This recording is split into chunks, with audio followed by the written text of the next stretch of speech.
There we go. Welcome again to today's webinar. And again, I'm Davey Gerhard. I'm the Executive Director of TENS, the Episcopal Network for Stewardship. This is our session on evaluating your pledge campaign. We'll be talking a little bit about tools that you can use and ways that you can take a look at what happened in your fall campaign or whenever you did your fundraising most recently. Take a little break from it, look at what happened, how you can present those results, how you can analyze those results with your finance team and your committee, your vestry maybe, and how you might want to use what happened in your most recent campaign to plan for what you might do differently next year. How do we learn those lessons? So we'll be going over some content, sharing some tools, talking about math a little bit, but not too hard. It's going to be a pretty easy math course. Before that, though, stewardship is about our process. Stewardship is about how we feel about the generosity and the abundance and the health of our community.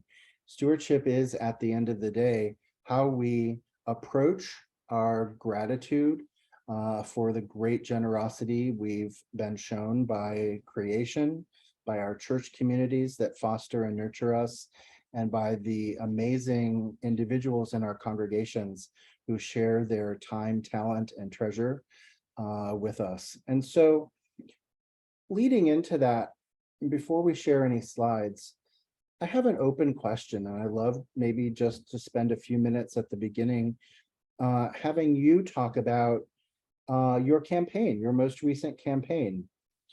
How was it for you? And I'm not necessarily saying, did you meet or exceed your goals, although that's always nice to know, or did you struggle and not meet your goal? That's also good to know. But how did it go? How was the attitude of fundraising in your congregation this year? Were people receptive? Were they annoyed? Were they excited? Was it just routine? Was it joyful, exciting? What are the ways that your campaign happened and rolled out in your congregation this year? And anyone who just wants to contribute, just raise your hand and toss an idea into the room. We'd love to hear that. Yeah, Kurt. I would say ours was fairly routine, and that's one of the things we're trying to change. I think we're in a trap of doing it as a fairly tactical effort that we do the same thing year after year. And we are standing up a new group. We're calling it Blessings, Gratitude, and Generosity Stewardship Group. And it's to try to do a better job of year-long stewardship, because you can't wait until it's annual giving time to do all the theology of stewardship at once.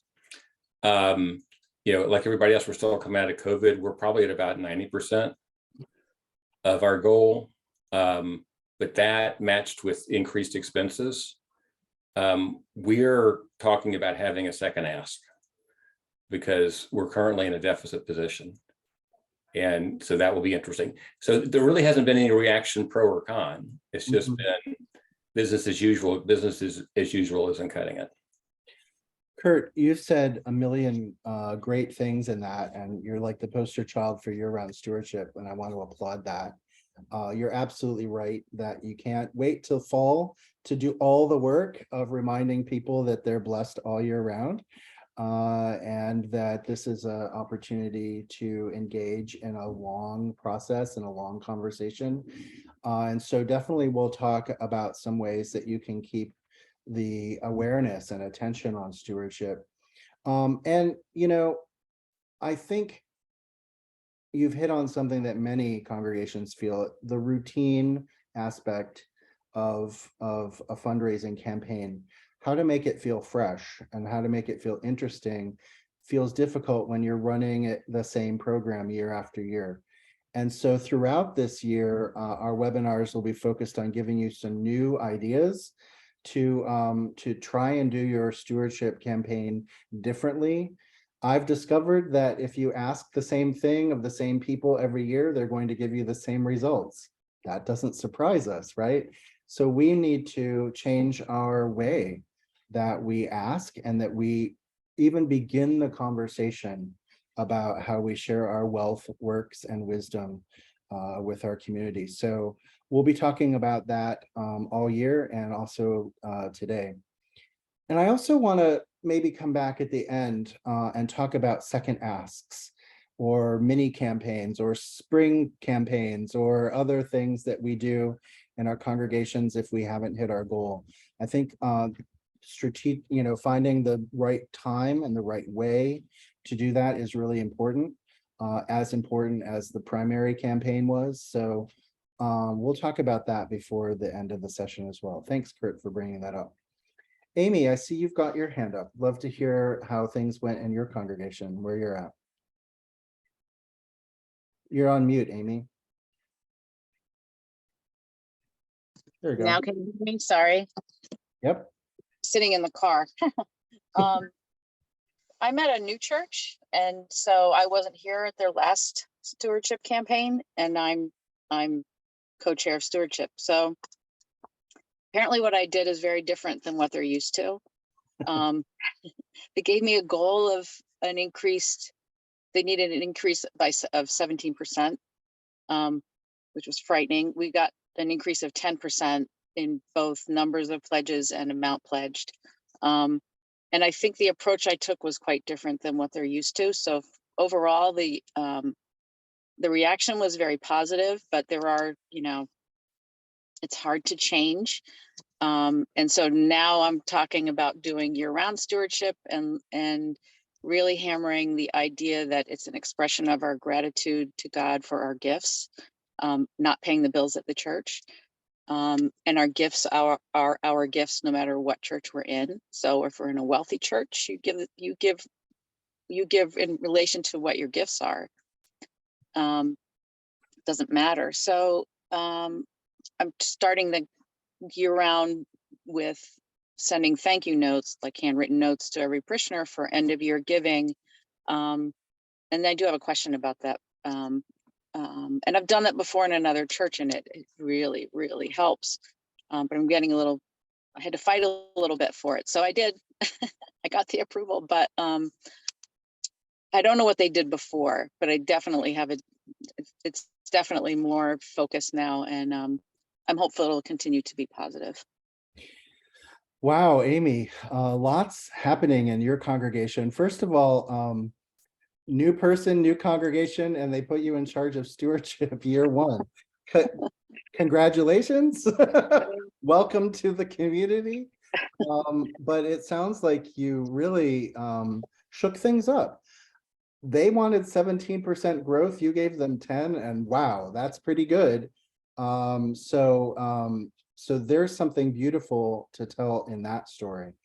And, it often takes, as we were chatting about earlier, it often takes a new approach to ask people to get people to change behavior. And stewardship is one of those things. We make the same gift year after year. And it, some of us, it just comes right out of our bank account. We don't even look at paperwork anymore. It just keeps coming. And that can be beautiful because it's a great anticipation for the church to have that steady revenue stream. But if we never look at that and say, well, how did my income change? How did the church's needs change? How did our community need more from us as a congregation? And we're not looking at how our gifts can change with that, then we're not engaging in that. You hinted at it, Amy, that proportional stewardship, where we are giving a percentage of our income. And so that means as our income changes, positively and negatively, we give commensurately with that, and in relation not to generosity, because we couldn't possibly compensate all of the generosity that God has given us in our lives, but in measure of how our own household income and our household needs are. That proportional giving is great. And we'll go over some proportional giving tools in today's session to sort of talk about how to look at that. So thank you, Amy, for mentioning that. Anybody else want to talk a little bit about, yeah, I see Dale's got his hand up. Come on off mute, Dale. Am I on? You're on. Okay. 17% sounds terrifying to me. I have been involved in campaigning for United Ways, symphonies, hospitals.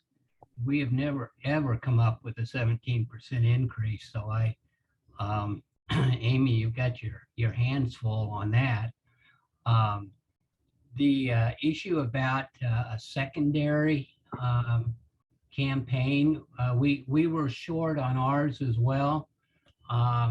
We have always simply, we've got a little bit of money in a endowment type situation, so we're in a position to make up a somewhat reasonably large shortfall. But of course, you can't do that forever. I would be real hesitant to want to go at this twice in 1 year, but be interesting if people have done it, how they managed to do it. Yeah. This is my, I was on the campaign this past year, but was not chair, and I am now chair for going forward. So Congratulations. So let's talk a little bit about a second campaign and what that looks like, because it does come up and it's hard to do. And it's certainly never going to function well if it feels like a punishment. You didn't raise enough, your gifts were too puny, so we're doing it again. Like if there's even a hint of that, people will respond negatively to it. And it has to be a real opportunity for what's changed since October or November of 2022 till February or March or April of 2023 when you run that second campaign, and look at that. I mean, we were in an election cycle and the media was forecasting all kinds of strange doom and gloom, what was going to happen. People were panicked about what might unfold in the year to come. And then, the stock market did and didn't perform the way the media expected them to, and people might not have ended the year as badly as they had thought they might when they were making those pledges back in the earlier parts of the fall. And so we can come back around and say, has your situation changed? Has your optimism in the world changed? And also, this isn't a threat, but when you have to go into reserves to make your budget versus sacrifice program to cut your costs, you're taking from the future of that church, right? And so that's a great way to explain, is this really what we want to do? We're going to, if we do this coming fiscal year in order to make our budget, if we take from future possibilities and opportunities, how are we going to make that up? Or what are we going to do next year when the costs increase 12% again, as they will, or when things keep going up? So asking people to come back with an honest view, both of their own situation and of the situation, is a great way to do it. But it can't be stewardship 1.5, right? It can't be the same campaign. We're going to call you up and fill out a form. You might find other ways to do it. You might do an event where you bring people together and you do, in nonprofits or at a charity gala fundraiser, right? They might raise the paddle. Who can give 500? Who can give 1,000? Who can give, $2,500? Bring some spirit of energy into the room where people make single gifts, not new commitments, but single gifts to cover the shortfall, if you will. So this is a shortfall strategy rather than a new strategy. And then what you've learned, if Davey made a $1,500 gift to Stewardship, but then ended up giving another $1,000 to this new campaign, in the fall, you might say, can you make a $2,500 gift to the church this year? Because, maybe you have that to give and you weren't doing it. I'll say one more thing before I take the next question. The Episcopal Church, by and large, does not, we do not make our best gifts in stewardship. Here's an example.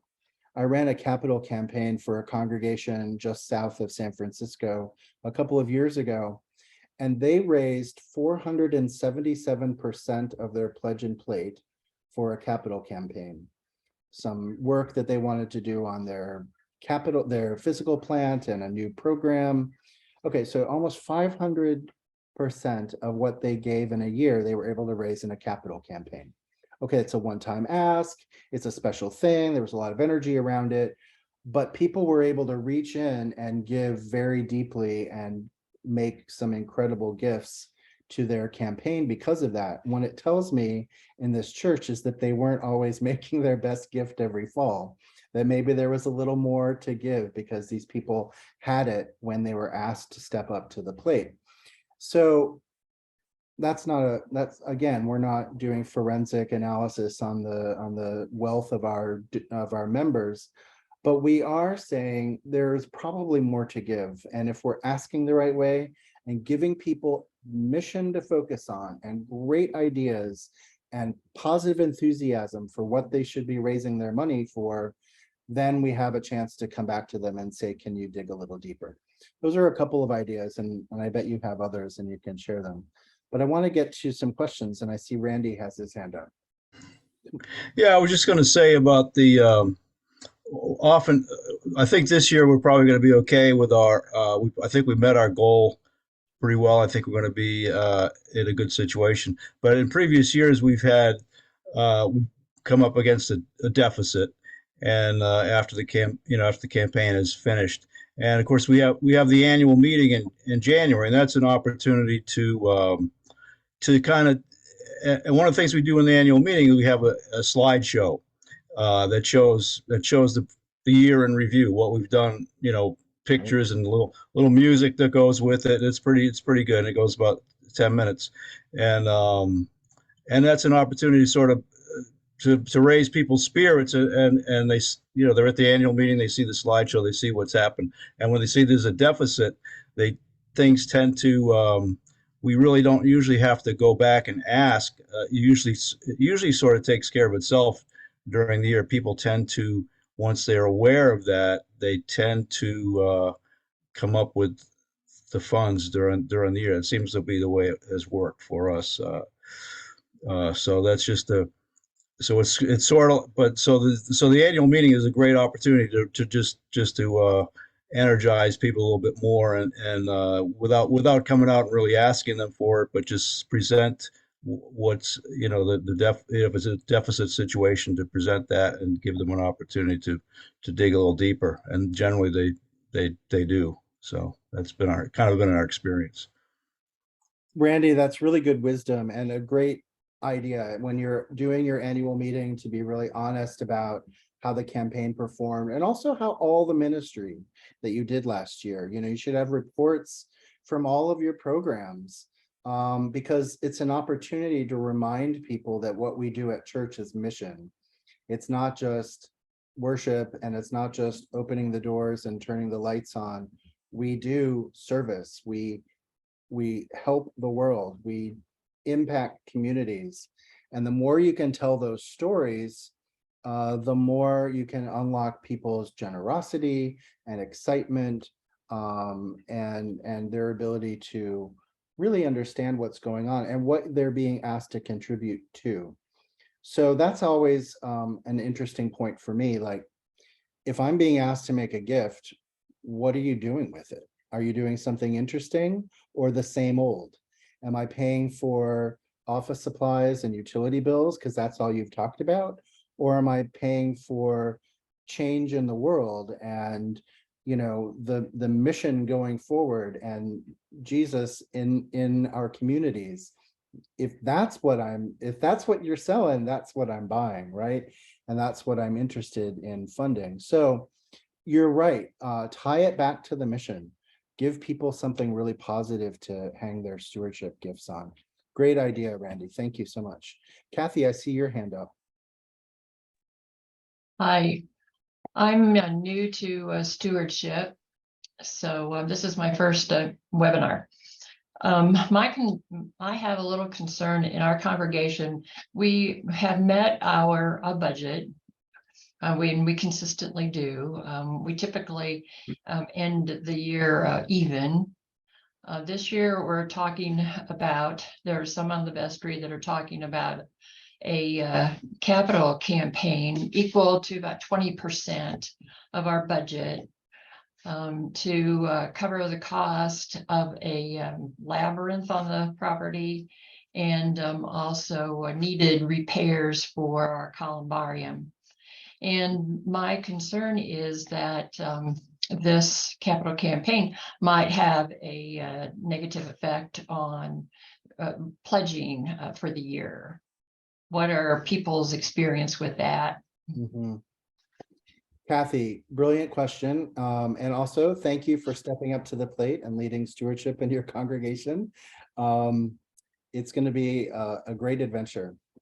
You know, my own human mind sometimes is incapable of imagining the generosity of people and understanding that when we do capital campaigns in churches, people really can make extraordinary gifts to support a single capital campaign while maintaining their current pledging.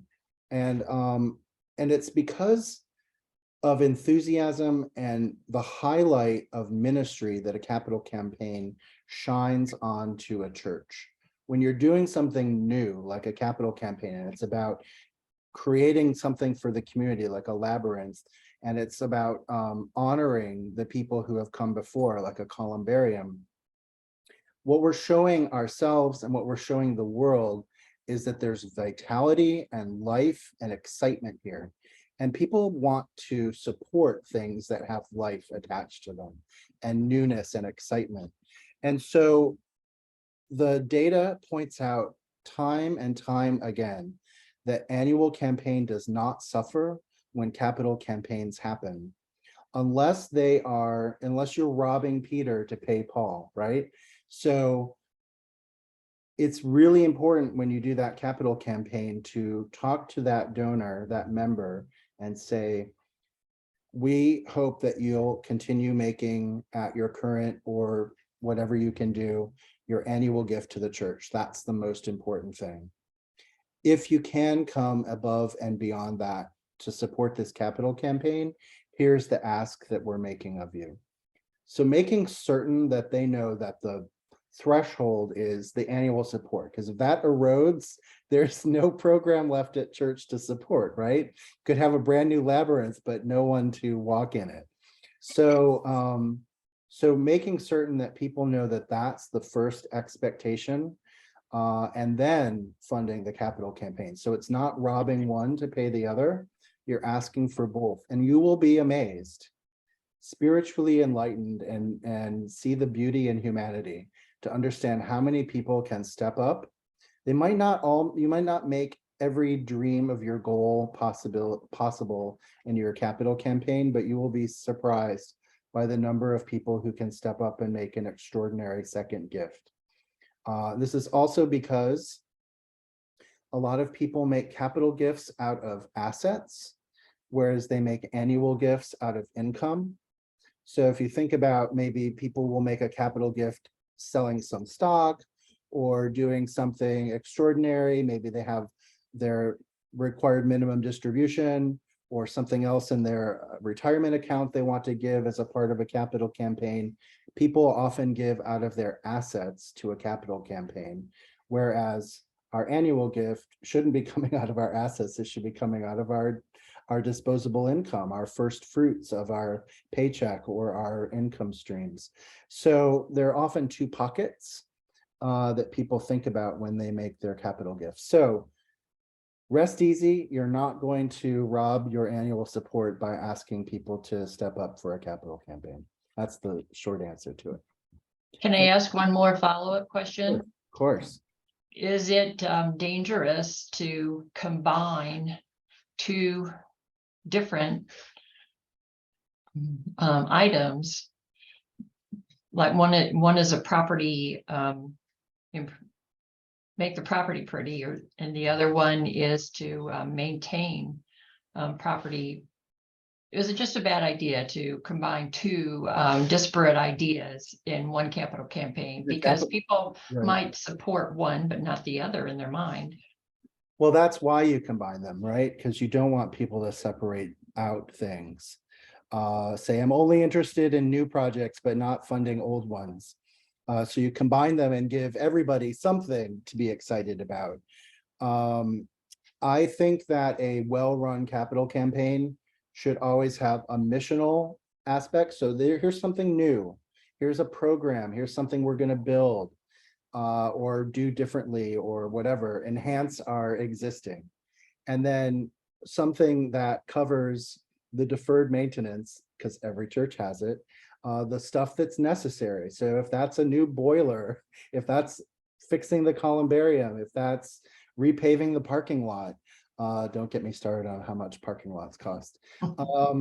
You know, these things are really important also. So that's why you combine them in a capital campaign. It's the Oh. opposite of dangerous. It's smart. Yeah, Thank you. great point. Kurt, do you have something to add to that point before we get to? Yeah, I was Okay. going to add to that point. We did a capital campaign 6 years ago, kicked it off literally right after our rector left to become a bishop, and generally a recipe for failure. But we had 4 things, and we did exactly what you said. We combined them and gave it a theme to tie them together. The important thing we learned from it was to make those things concrete. And again, to talk about, back to your comment about mission, talk about the impacts that those improvements will make in people's lives. And we found when we've done capital campaigns, I've been involved in 2 of them, it energizes the church because it really gets the conversation focused around the ministry and what you're doing. Beautiful. Thanks, Kurt, for that. Mary, I see you've got your hand up. So please come up. Yes, All right. I have a question. I'm new to stewardship, so I was put on the committee this last January. And so it's been a learning curve, and I was in charge of the campaign. And then during the campaign, it became obvious, or during the year, people were behind on their pledges. And so we did do little talks from during the Sunday service to encourage people to remain current on their pledges. We know that we were in the, all the inflation that was going on. So we finally ended up the year with about a $27,000 deficit in pledge income. And we could kind of pinpoint why that happened. There were some unrealistic gifts, people moved, there were some elderly people who died. So we kind of did, going forward, how do you recommend that we keep the congregation aware of staying current? Beautiful. Thank you for that question.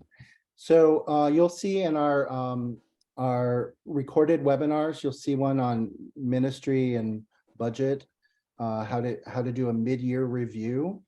And it's not recreating your annual meeting, but it's a chance maybe in the middle of the summer when we're in that cash flow crunch to revisit. What did we talk about? What was exciting to us back in January or February when we had that annual meeting and we talked about all the great mission and program we were going to do this year?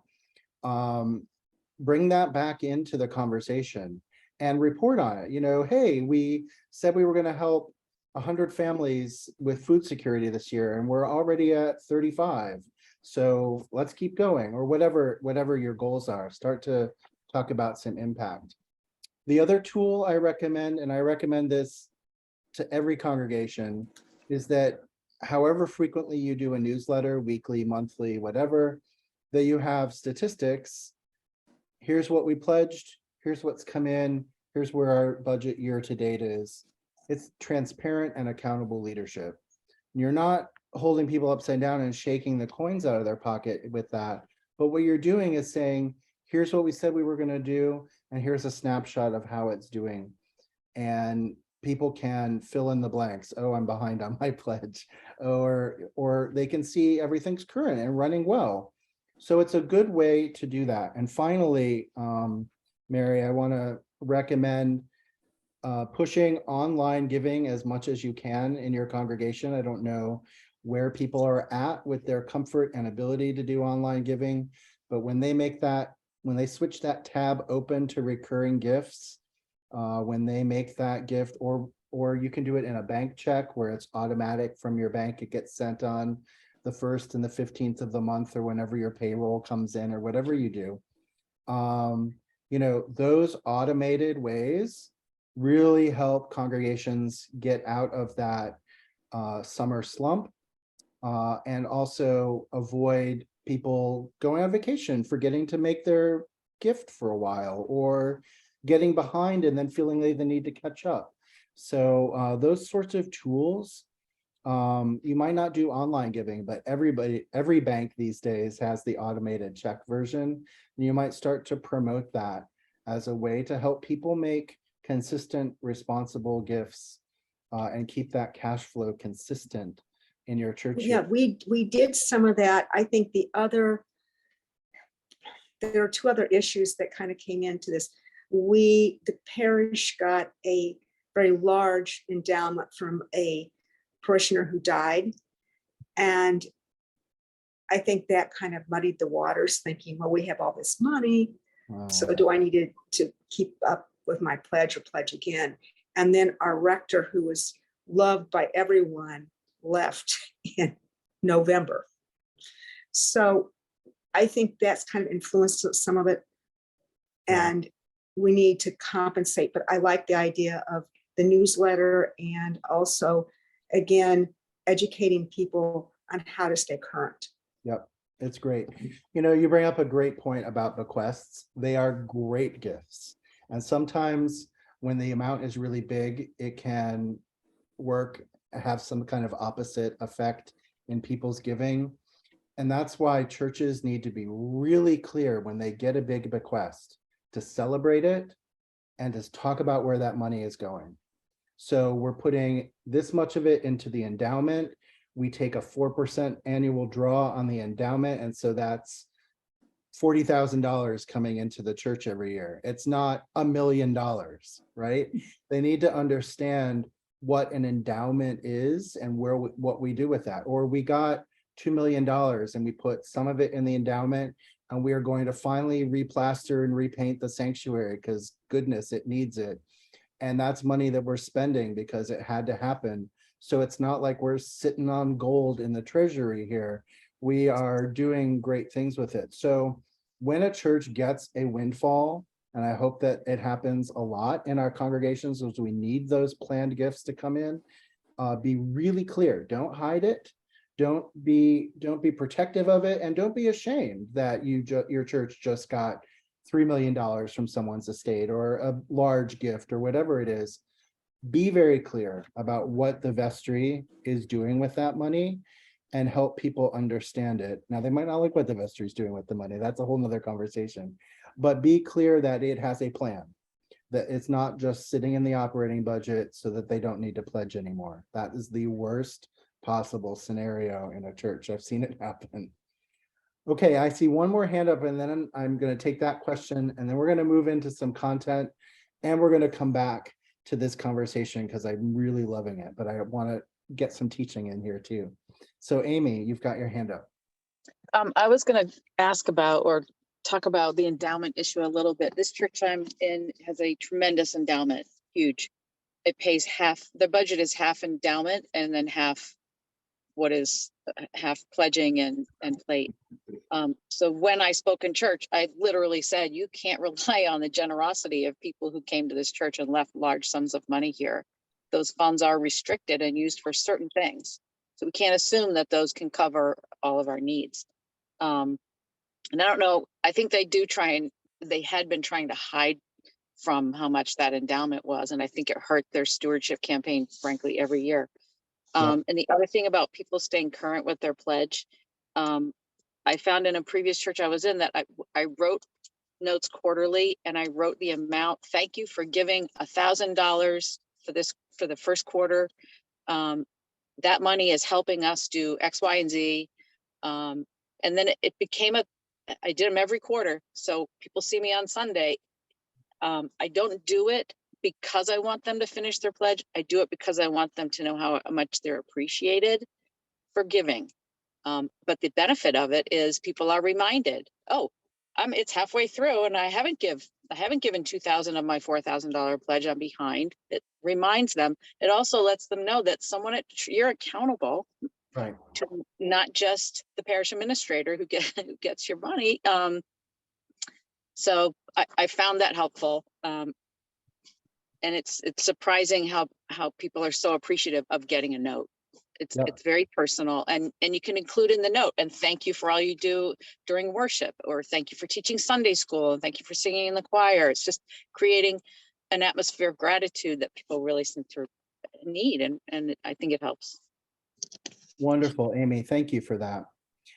So with that, I'm going to go into a couple of the slides that I had to share with you. And it begins exactly where Amy left off, with gratitude and Thanksgiving. So let me share my screen. And here we go. Every campaign starts with gratitude and ends with gratitude. And as Amy was just saying, thank you notes, and I heard somebody else talk about writing thank you notes after the campaign. It might seem like an unnecessary second duty to require, but it's so important. And if those come from the rector, they come from the vestry, if they come from the stewardship committee, if everybody sits down and has a note writing party together where they divide up the list and do it, you don't have to put financial information in it. So you don't have to say, thank you for your gift of $5,000. You can just say, thank you for your gift. And thank you for, Amy, I love what you said there. Thank you for singing in the choir. Thanks for that amazing coffee cake you bring every Sunday to hospitality. Thank you for raising your family to be good people in the world. Thank you for all that you're doing. And those kinds of notes should be personalized, but it doesn't all have to be one person, especially if you're in a large congregation. You don't want to saddle one person with writing all those notes. Divide and conquer, but send everybody a note, and do it in January or at the beginning of February, around the timing of your annual meeting, and make certain that everybody who pledged gets a chance to reflect on your gratitude for their gifts. And let's remember that it's not just our treasure, it is also our time and talent. So thank you for being a reader. Thank you for sending your kids to acolyte training. Thank you for participating in summer camps and in youth group. Thank you for all those other ways that you roll up your sleeves and get things done in the church, because that's how our churches run. So write those handwritten notes. Make certain that you thank everybody. And if you have somebody who didn't participate at all in your campaign, who just never responded, didn't fill out the pledge paperwork, use this opportunity to say, thank you for showing up every Sunday. We'd like to get to know you better. And maybe that's a person that you put on your list to have coffee with throughout the year, and say, what is the relation between your generosity and our mission? And how do you feel about that? We're going to have a whole section on pastoral conversations in a little bit. So this isn't a heavy sales pitch, but people should be aware that membership in a church is more than showing up. It's about participating in whatever way God calls them to participate. So they might be participating in some way you're not fully aware of, and it's a good chance for them to talk about that and for you to talk about what the church is doing. So we want to talk about the numbers. That's the first place that we always go to when we talk about what happened in a campaign. And it's important to know numbers, right? How many, what percentage of commitments, was it up or down? How many pledge cards or commitment cards did we get? Is that up or down? These are really helpful because for example, my own congregation this year, coming out of pandemic, like everybody else's, our rector left in May, and we're in the middle of a search process right now. Please pray for us. that the right candidate shines. But so all these things impact stewardship. We lost about 18 pledges from people who, you know, in the general transition between rectors leaving, and also I live in San Francisco. We had a lot of families who moved to cheaper places during the pandemic. And so we lost some gifts, right? Okay, so our stewardship was different this year. And it's important to know how many commitments we made and why. It's not so, you know, when we had our meeting with the vestry and they were like, why did all these people leave? I'm like, they didn't leave. They had transitions in their lives. And it resulted in new ways for them to experience other communities, not ours. So they're not gone. They're not dead to us. They are in a different phase of their lives, and we need to be in a different relationship and focusing on new growth. We can't be weighed down by the people we lost. We have to be uplifted by the people who are still there and supportive. And when I was able to share those statistics, look, the people who are still here increased their giving. That was something for our vestry to be really excited about. It didn't just look like, oh, we lost people. We lost some pledges because people transitioned, but we uplifted our stewardship because the people who care are still there and making great gifts. Anyway, tell the story of the numbers, not just the numbers themselves. So they're a practical measure of our expected revenue, and they're only a window into the capacity and generosity of our members. And I say they're only a window because there's always more to the story than how much somebody pledges or how frequently they make their gifts or whatever. We have a very generous member in my own congregation who refuses to fill out pledge paperwork because she doesn't want to be indebted to anyone. It's a personal philosophy. And so she finds the idea of pledge paperwork to be offensive, actually, and just won't do it. And she won't commit to making her gift, but it comes every year. So how do we treat that? We treat that with respect, and we expect that that gift will come, even though she will never tell us that it's coming. It just appears. That's her way of doing it. And that's a really, actually biblically based, very sound principle on how she wants to share her gifts with the church. So let's think about how our members connect with us. So a couple of more thoughts on numbers, and that is that we need to analyze them, not just report on them, like the story I told about talking to our vestry. So if you just give them a spreadsheet and they'll just react to numbers, right? And if we just share the numbers with our whole church, this is how much we did, this is what the percentage increase was, they won't get a glimpse into what that actually means. So make certain that we are talking about trends, make sure we're talking about the story behind those numbers, and really looking at the action. And if there are people we need to pull from that list and say, before we ask them to participate in stewardship again, let's make sure someone connects with them this year, make sure the rector reaches out or somebody has a pastoral conversation with them, then do that and make certain that they're cared for. Stewardship is about caring for each other, and this is one of the ways that we do it. So let's talk about data a little bit.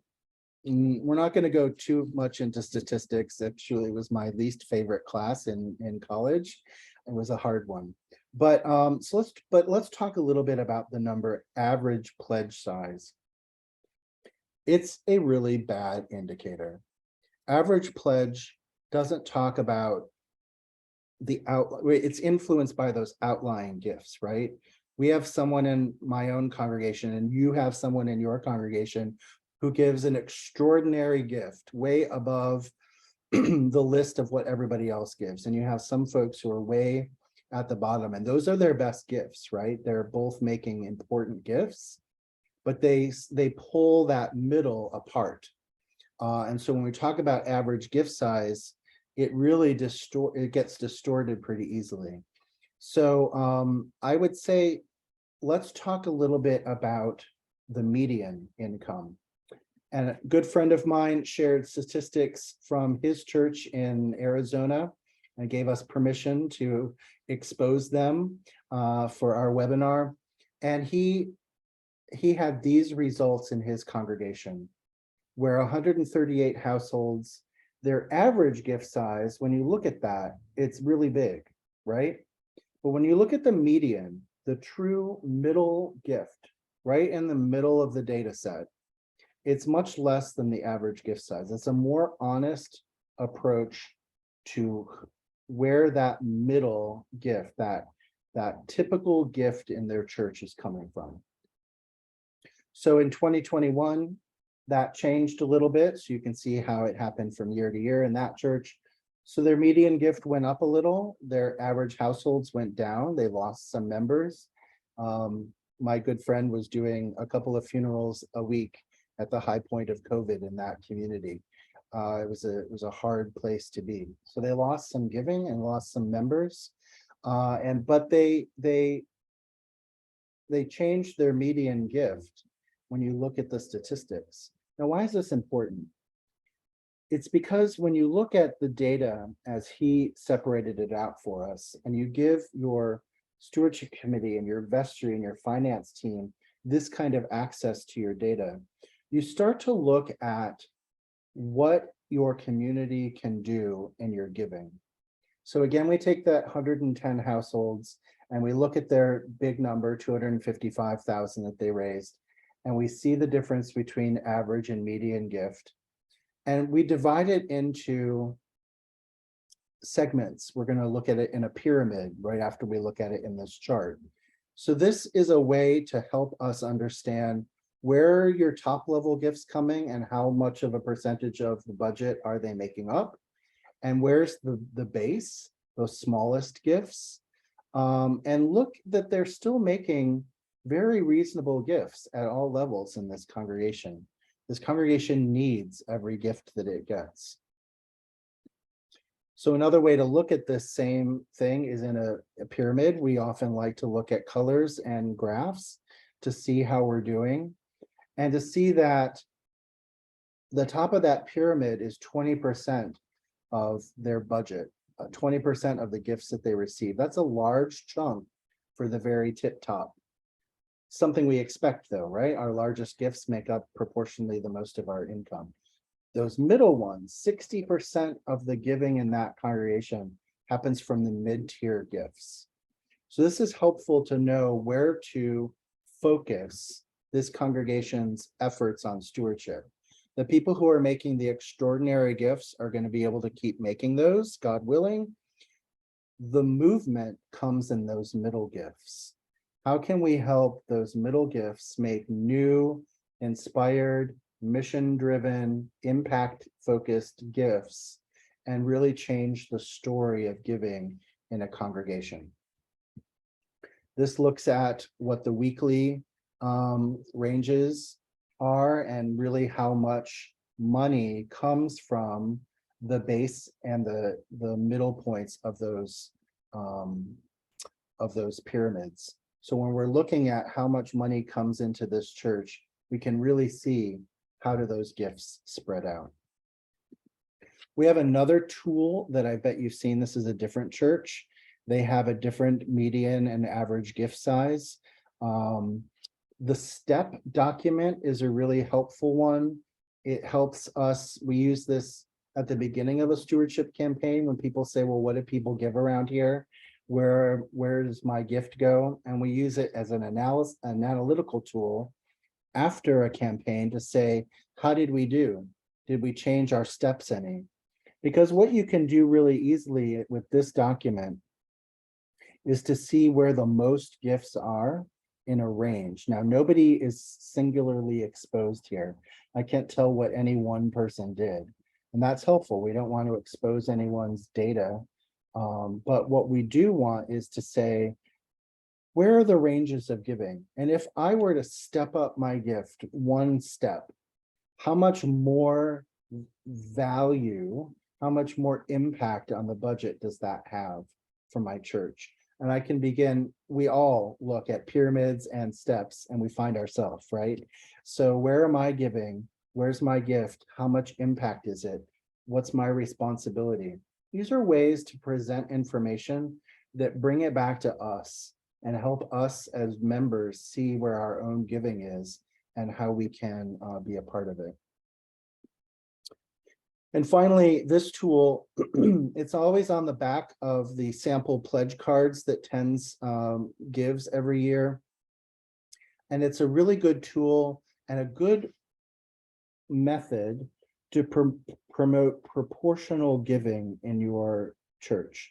We focus on dollar amounts. Those are helpful. But if we say, let's everybody think about what percentage you're giving actually represents of your income. And if we say, oh, geez, I'm only giving 2%, 1%, less than 1% of my giving, of my ability to give is going to the church, it's a little note to ourselves. Could we be doing differently? Could we be doing more? And when we set a proportion, I'm comfortable, I might say, with giving 7%. Then next year, when we get a raise, that 7% changes. We give a little bit more to the church. If other changes happen in our household, that 7% goes down or up as our fortunes go down and up. And proportional giving is a thing, a tool, a way, a methodology of promoting that sustainable relationship with giving. I'm not just giving a dollar amount that I might have created from looking at my budget and where it is, but this is like deeper, right? This is me saying, here's my overall income. And I am grateful to my creator. I am grateful to my community. I want to be able to give this percentage of my income to the church in gratitude for what the church does for the world. And then you're setting a goal, you're setting a proportionate response that whatever that number equals, it may be different from what you budgeted. And so then pay attention to that. Is there tension there? How does that work? And these are spiritual practices. You might decide, I can't do 7%. Wow, that was a good aspiration. I can't do the tithe. That was, that's scary. I need to put my kids through school. Things are happening, my mortgage bill. But it begins then to give us a place to develop that relationship. One of the great things that Bishop Greg Rickel said before he resigned and retired from the Diocese of Olympia last year, he said, this tithe, it doesn't matter. Don't strive for the tithe. We as Christians should give 100%. We are all in to the mission of Jesus. And that's 100% of our love and our labor and our rolling up our sleeves.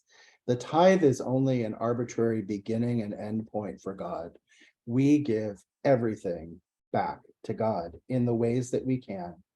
Yes, we have to participate in the world and we have to provide for our family, but we're all in. If we are Christians and we believe that baptismal covenant and we really care about this, this gospel, then we're all in 100%. The tithe isn't sufficient. Figure it out. So those are ways, tools, as you're building your year-round stewardship thinking, incorporate some of these ideas into some adult formation. I'm going to give you some tools at the end specifically about how to keep the conversation fresh. And then later when I send you this webinar, I will send you information on a webinar we did a couple of years ago, specifically focused on year-round giving and year-round stewardship, an approach to the formation and spiritual discipline of abundance and generosity. So lots of tools for you to think about this year-round. I want to go through a couple of other ideas. Oops. the feelings. So we talked a little bit at the beginning of this session, modeling not just how did your numbers work out, but how was it received in your congregation? Did people feel that they had enough information to make a decision about what to give? Did it match the tone where people were with their relationship with the world and the church? Was there a sense of fun and joy and new, or did it feel like a slog? Did it feel like, oh, it's stewardship time again? We should be uplifted. This is about joy and mission. It's not about duty and obligation. When we're focused on those things, we're not focused on giving our best. Was your program the right length of time?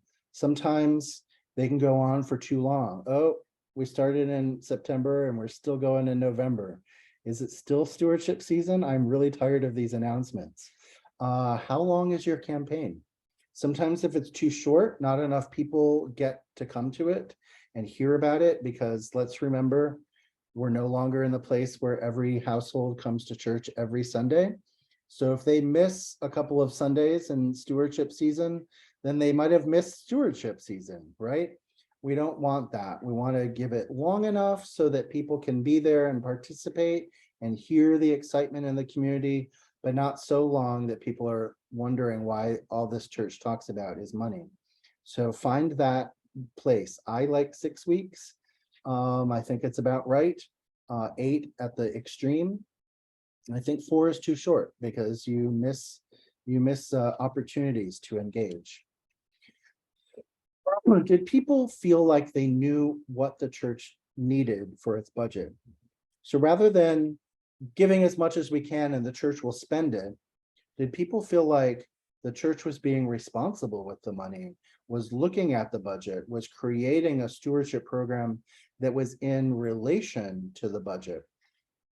I think that when the finance committee and the vestry don't talk to the stewardship committee and consult about what that goal should be, they're missing a great opportunity to hear from people like the stewardship committee who really know the feeling of the members and the congregation, who have a sense of how much can be raised. A stewardship committee should never be given a goal. You should participate in the setting of that goal so that everybody is aligned and working with it. We're going to do a training later in the year on recruiting and retaining your stewardship committee. And that's high on the list. Make sure that your stewardship committee gets to participate in the goal setting. It'll make for a better campaign for everybody.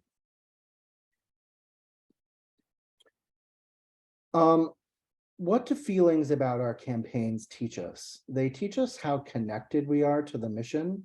So if people are unenthusiastic about the campaign, does that mean they don't care about what the church is doing anymore?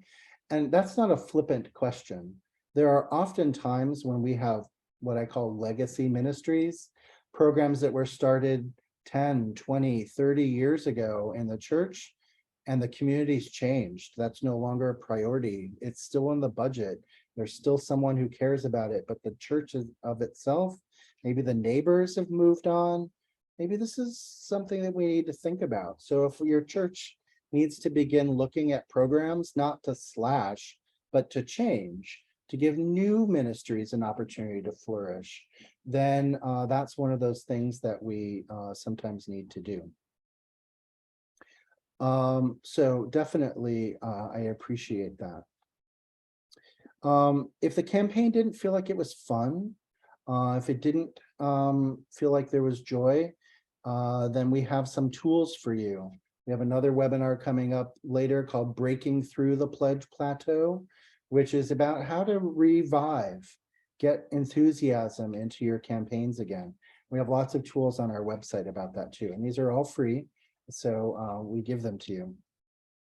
Connect to the mission, not the bills. When we're just talking, when we just show a line item spreadsheet of here's our budget and it's got salaries and utilities and insurance, those aren't exciting, right? What do we do with those salaries and insurance and utilities? What does it allow us to give to the community?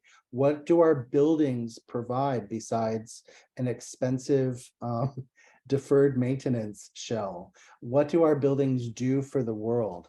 Help people understand why their budget being spent on things that might not be about feeding and serving and giving are actually still supporting mission. Underscore those, draw those lines, help people understand the link. If members didn't respond as you'd hoped, it's time to tweak your approach.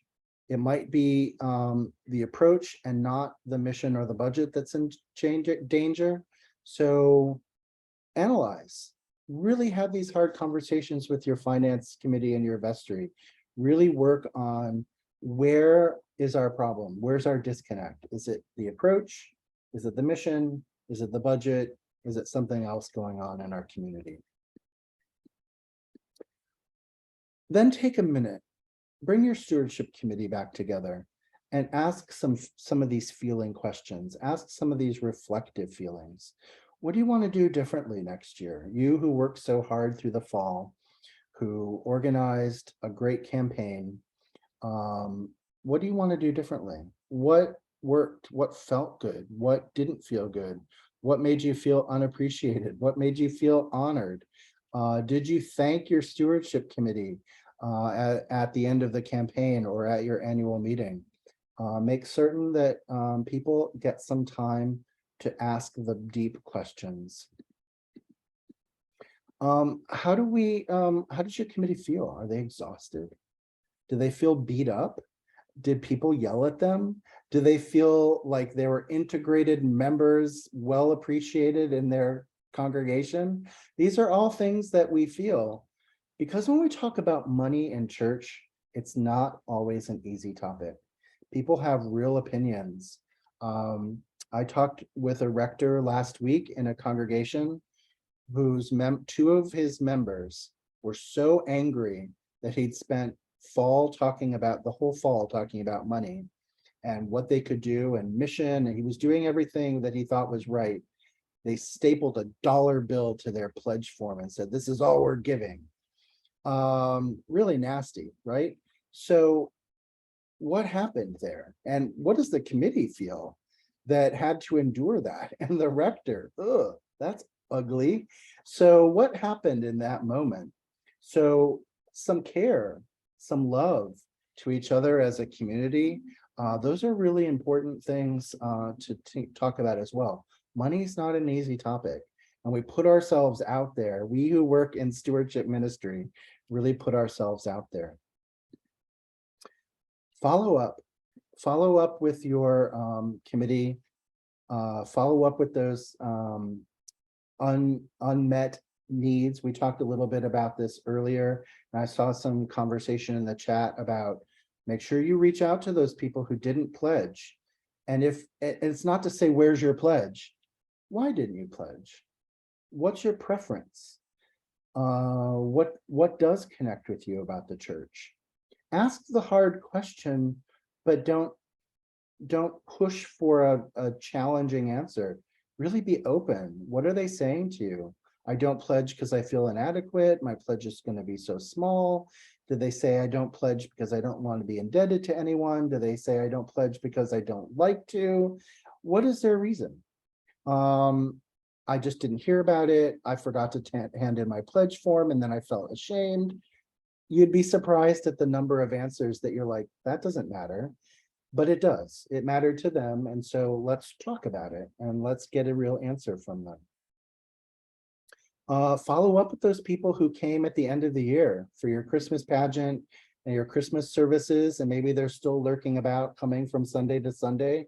They don't need to wait till next September to begin pledging and start their relationship financially supporting your church. So if they're there, if they've come since the stewardship campaign ended and they're showing signs of wanting to connect, reach out to them. Have someone from your stewardship committee talk to them about what it looks like to be a part of the community and what some of the expectations are. When you've looked at and you've heard, maybe people called you up and said, I really don't want to be asked. I'm really mad at the rector, or I'm going through a terrible medical emergency.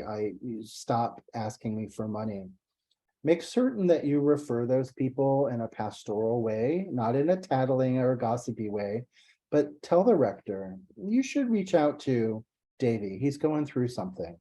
Let people know that you heard some things in the campaign. Don't triangulate, don't hide it, don't make it passive aggressive, but just say, you should reach out to Davey because there's something he might want to say to you about things that he's feeling.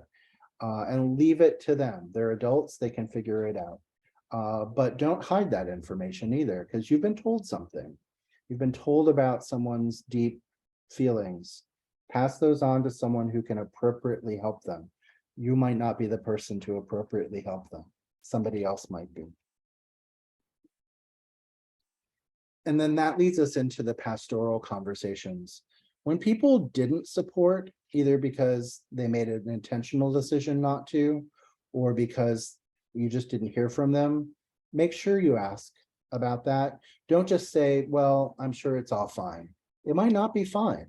It might not be fine, and they might be angry, but they also just might not be well. They might be going through something chaotic, traumatic, difficult in their home, be ashamed. Maybe they lost their position, or they're going through a divorce, things that we don't like to talk about, things where the rector or your pastor, whoever is the most pastoral person in your congregation, they might reach out to them and have a conversation, not about money. How are you? What's going on? You might ask some other questions for those people who are not supporting, saying, well, what matters to you about the church? What do you care about? What would you support if you could? What would you like to see? Where's your energy in this? What could we be doing that we aren't in the community? Is there a food pantry, a preschool? I'm not saying that we can make all those programs happen, but where does your heart lie? Where does your passion lie? How can we help you reach out to this community? And what are your own goals? How can the church support you? I'm looking for a new job. I am trying to get healthy. I would love more conversation about my prayer life. Well, you know, there are other people in the church that are going through those things too. Do you mind if I connect you to Sue? She's walking with our seniors and helping them get healthier. Or, you know, there are a couple of other folks who are experiencing unemployment right now. Do you want to talk to them? Maybe have breakfast, maybe share some resume tips with them. How can I help you connect with resources in our church so that it doesn't feel bad that you haven't made a gift? It feels like we're still loving you and supporting you. These are really important. And finally say, is there any way that in the future you might make a gift to the church? If things changed for you, what would that look like? These are really beautiful questions. And if somebody's willing to answer your call and even engage them, these questions are great places to go. Maybe not your stewardship committee, maybe these are for the priest. Think about that, have a conversation about that. Who's the right person to reach out and ask these questions? Fundraising goes on year round, and it's not just your campaign, it's everything that goes into it. So know that your stewardship committee might not have to meet every week, all throughout the year, but you should be checking in the spring, in the summer. What are some things we could be doing? Who wants to lead a book study on generosity? What workshop could we do? Anybody want to have a little summer party where we get people together and talk? Whatever. Do some things so that throughout the year, you're cultivating and inspiring people and reminding them that there's mission and ministry. Set your goals early so that you can be set up for success. And talk about things besides money in your goal making. I really like to say, not just we want to grow our stewardship by 17%, but we want to grow our membership by some percent. We want this many new families. We'd like to see this many more volunteers. We need 5 more acolytes. We need a new renewal for our book studies, whatever you're doing, set some goals that aren't just about money and report on those too for your next stewardship campaign. We're about more than treasure. We're about time and talent as well. So remind people that we're not just here to talk about money. We're here to talk about all the ways that you engage with the church. So when you have those goals, publish them. Everybody should be on the same page, not just the vestry, the rector, the stewardship committee. Everybody should know. We need 7 more families this year to join us, to help us with our sustainability goals, to help us get in a place where we can offer more program. Who's going to go out there and invite? Are you going to invite people? Will you invite your friends? Will you talk about this church in the community? You know, if new members are your goal, it's not just the priest's job to bring in new members. It's our goal as stewardship people, as members of the church, to grow the church as well. So remember that we are evangelists. So take a little assessment. What are ways that we can help our members engage in their own spiritual gifts? Do we need to do some mid-year book studies, formation activities, maybe make an analysis? You know, we're really good on mission, but we're not so good on generosity. So maybe we should focus on, this is the year of generosity. Let's focus on that. Let's help people develop their own spiritual gifts. As Archbishop Desmond Tutu wrote in his God Has a Dream, like humility, generosity comes from seeing that everything we have and everything we accomplish comes from God's grace and God's love for us. Certainly, it is from experiencing this generosity of God and the generosity of those in our life that we learn gratitude and to be generous to others. Generosity is a skill, is a discipline, is a practice. We need to grow it and nurture it and love it. So this year, try some new ideas. Maybe offer a book study. I love Henri Nouwen's very short book, A Spirituality of Fundraising, which you can buy very inexpensively on Amazon and do a book study. It's short. It takes about 20 minutes to read it through. It's in large print. It has a workbook that you can also get. It's a great tool, and it's just rich with beautiful spirituality, theological points on stewardship and fundraising and generosity. I also love Charles Cluin. He's the planned giving guy for the Diocese of Maryland. His 1-minute stewardship, creative ways to talk about money in church, really short, to the point, little essays to keep the conversation fresh. I talked about this mid-year budget and ministry review. You can find it in the TENS library on how to do this. This is a great tool to remind people of what we promised. Do some storytelling. We offer a in-depth spiritual money autobiography. That's hard work. You might not do it all in context, or you might on a retreat. But maybe ask some questions from that and engage maybe in a between the services rectors forum or on an evening Wednesday night formation program. Do some storytelling around your own stuff about money and your own generosity practices. How can you get people talking about this? And then maybe preach a sermon about money and generosity and stewardship outside of the stewardship season. Do it in the middle of the year when people aren't expecting it. Relate the gospel to what's going on in the world and what's going on in stewardship. TENS always has great ideas on how you can do this every season of the year and how you can relate the gospel readings to it. And you can always reach out to me. I've got lots of sermon ideas as well. So try these things this year. Try these things to keep the conversation about generosity and abundance going. If you haven't seen our 2023 theme yet, it's been released to TENS, and it's called Rooted in Abundance.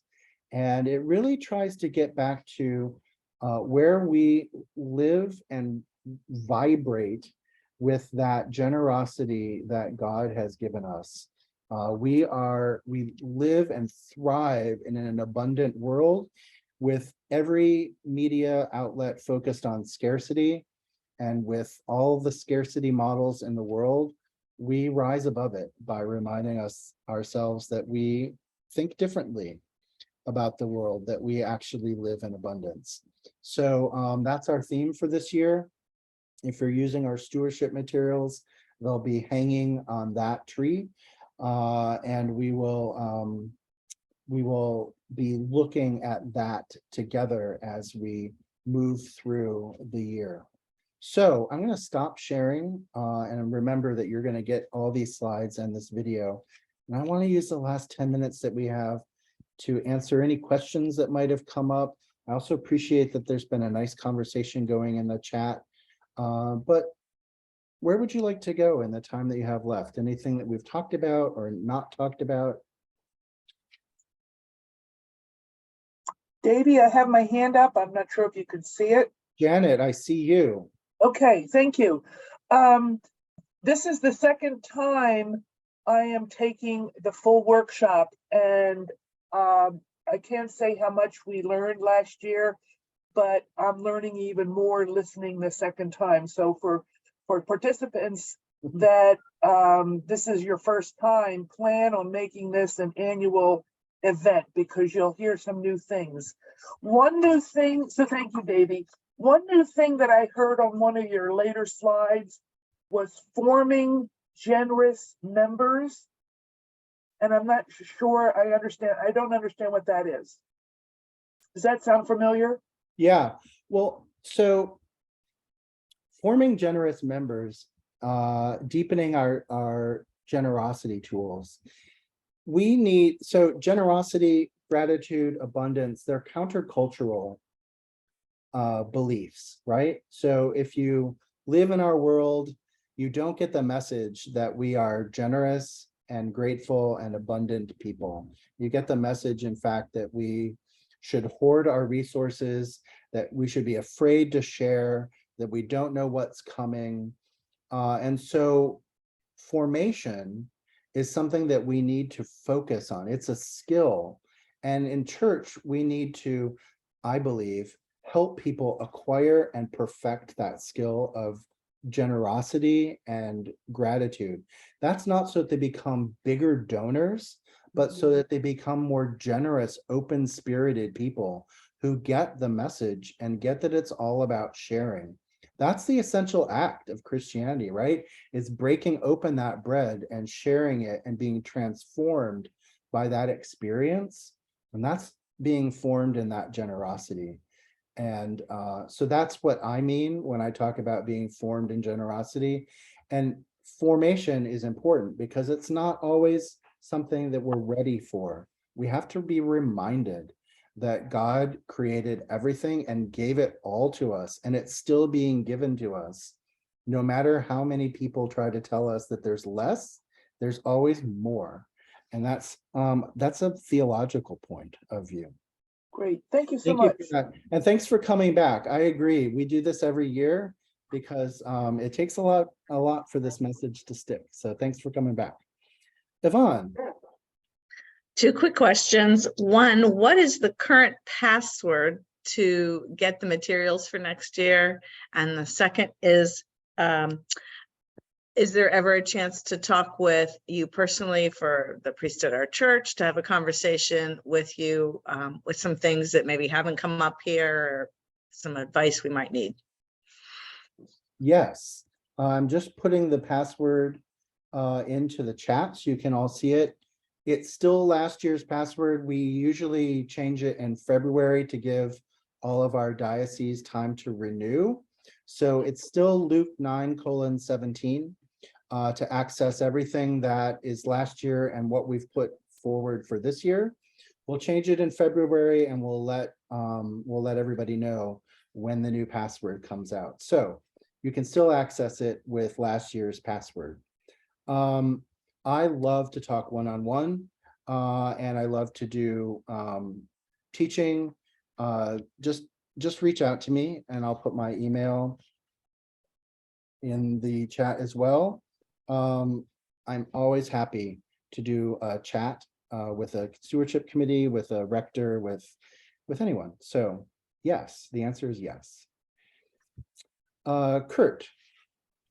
You probably have a whole webinar on this, but can you say a word about generational giving and differences? We, just looking at everyone here and all the smiling faces, we know that there's a generational difference, that younger generations are used to episodic giving, GoFundMe's, et cetera.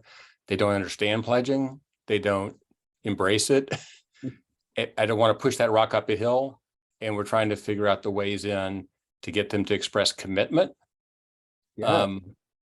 With that disconnect. Kurt, speaking my language.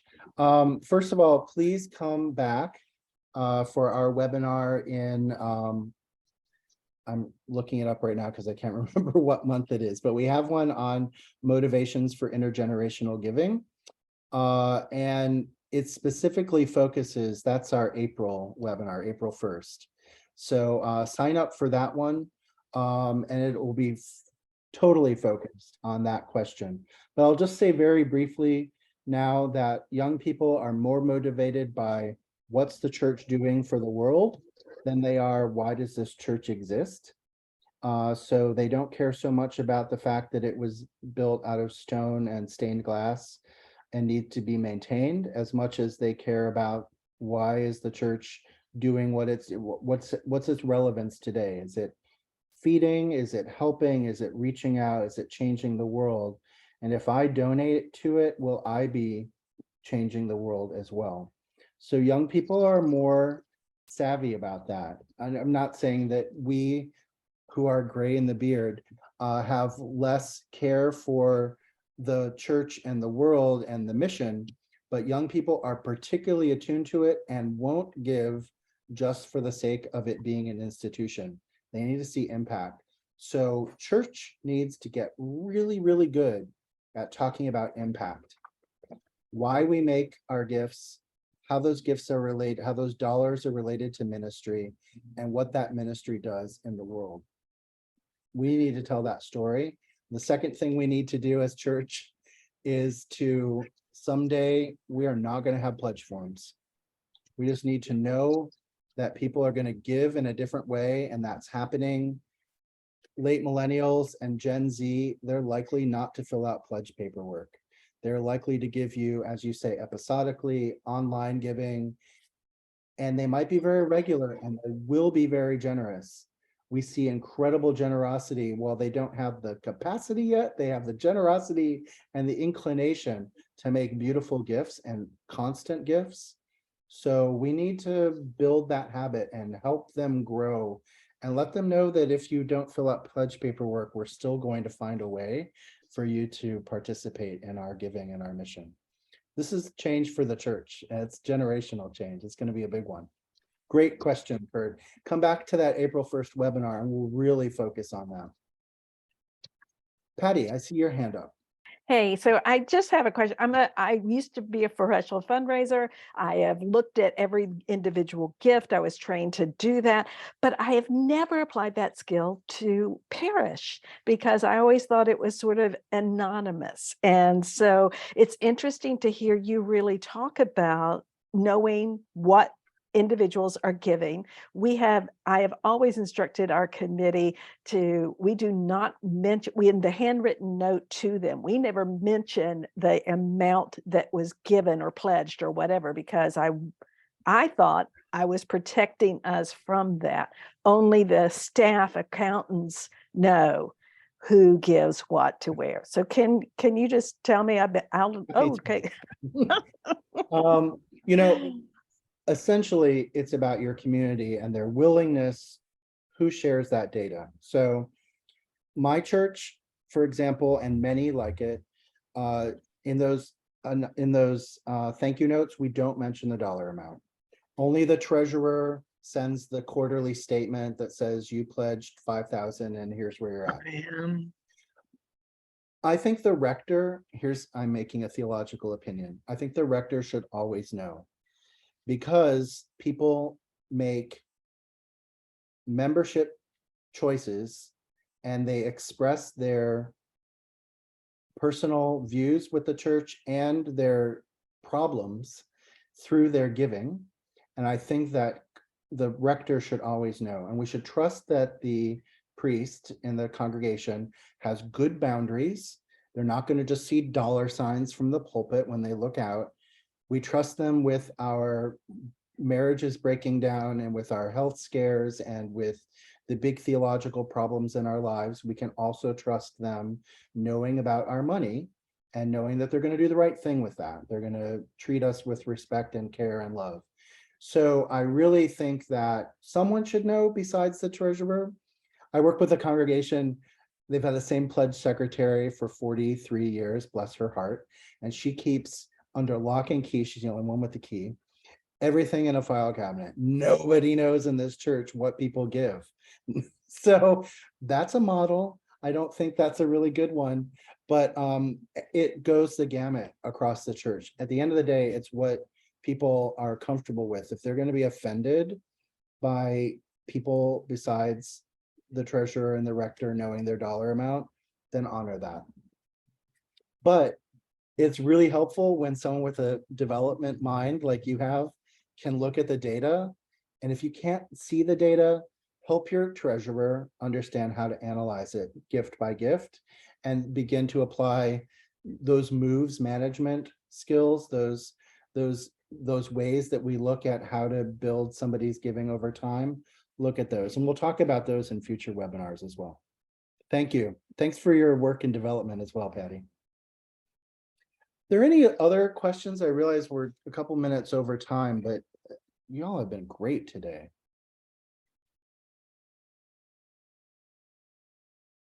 All right, hearing none. Thank you. Thank you for participating in this webinar. Thanks for being members and friends of TENS.